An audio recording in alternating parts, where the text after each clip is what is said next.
One time, my coworkers and I got into a heated debate about cheating, specifically women who cheat. Every single woman in our office swore up and down that they'd never stepped out on their partner. The guys, of course, rolled their eyes and laughed, saying there's no such thing as a perfect record. This lunchtime chat got so intense it lasted. Well past our break, and by late afternoon, even our boss got pulled in. Ms. Iris Carter, she's around. 50, has been through 3 divorces and even buried one husband. From each marriage, she somehow managed to walk away with a house, which helped her start up her own business. Only thing is, she never had kids. Her entire life was basically work. We jokingly called her our Iron Lady.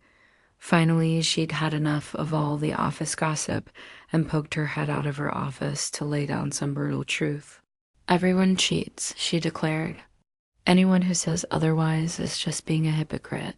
She adjusted her glasses on the bridge of her nose and locked eyes with Taylor, her assistant. People cheat on the rich with the poor, so don't go thinking money will protect you. It won't. Then she swept her gaze around the room again. This time her eyes landed squarely on me, to my surprise. They cheat on the beautiful, the fit, and heck, even the smart. They do it so smoothly that by the time you notice the horns on your head, you'll be staring right in the mirror and won't see a thing. And trust me, you've got them. I personally cheated on every single husband I ever had. And this is no coy little confession. I did it consciously, and I loved every minute. None of them ever knew, and believe me, I paid a steep price for it. I couldn't resist asking, so, Miss Carter, how do we know if it's time to go buy some horn polish or if we're still in the clear? You see, at the time, my girlfriend was getting called in to work overnight way too often. Suspicion was eating me alive. She pursed her lips. If I go by my own experience, she said, the first thing to watch for is whether your significant other is even interested in you anymore. From across the room, Wade, our marketing guy, piped up. Basically, does she still nag you and get all up in your business? Exactly, Miss Carter nodded.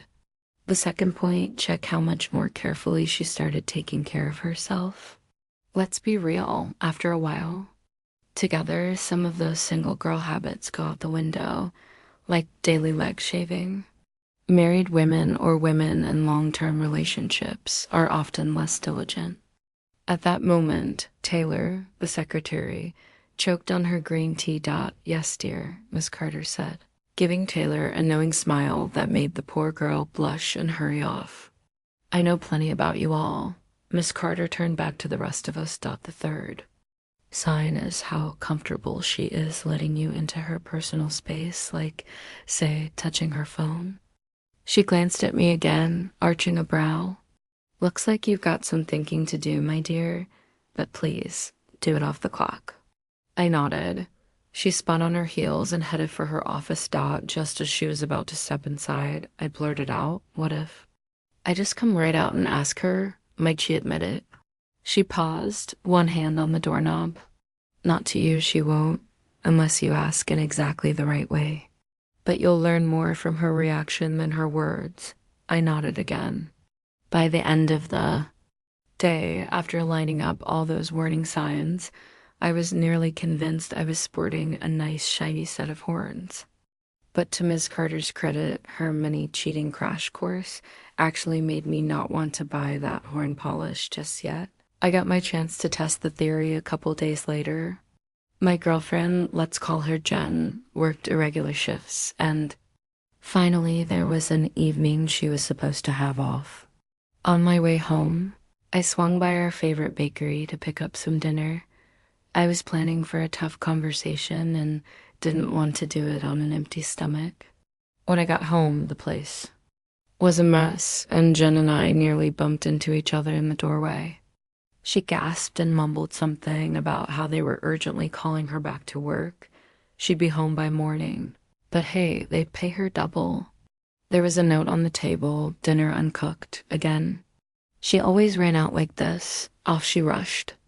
leaving behind a swirl of expensive perfume, which I'd bought her, ironically. It was painfully obvious nobody races off to work quite like that. She did come home the next morning, hairstyled, perfume still fresh, climbing right back into our bed like nothing was up.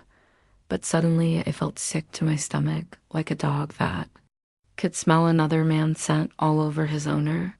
"Where were you?" I asked. "At work, obviously," she said, dot in my mind. I saw Miss Carter's face from that day at the office, her eyes as she gave her step-by-step on cheating. I realized what I had to say and how I had to say it. "Where were you?" I asked Dot at work. "Obviously," she said. Right then I pictured my boss and the look on her face when she held that little cheating masterclass of hers. I suddenly knew exactly how and what to ask Dot. "Are you cheating on me?" "No," she said, the corners of her mouth twitching indignantly. She practically jumped, then grabbed her phone. Just like Irina had warned, her mouth was lying, but her body was giving her away. That's when I understood. "We're done," I said. "What do you mean done? Are you out of your mind? What about the wedding?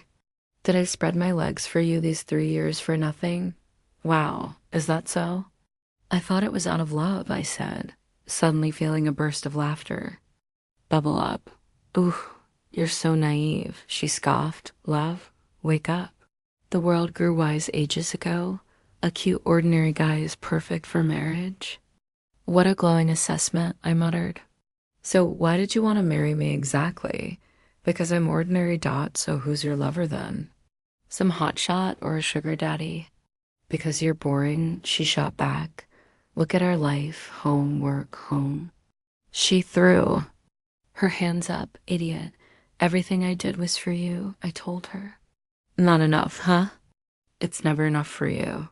The lines on her forehead smoothed out, and her face sank into this dull, lost expression. We both went quiet, staring at each other. She started crying. I guess her late-night escapades had swallowed her up, to the point. She forgot what was real, what our relationship meant. Running off into some lover's arms satisfied her craving for excitement, but now she had to face the mess she'd made. Just like Miss Carter had said, cheating always ends, sadly. Though the specific aftermath is different for everyone. Dot in my case, the ending was a breakup. For Jeanne, it meant moving back in with her folks, basically wiping out the past few years of her life.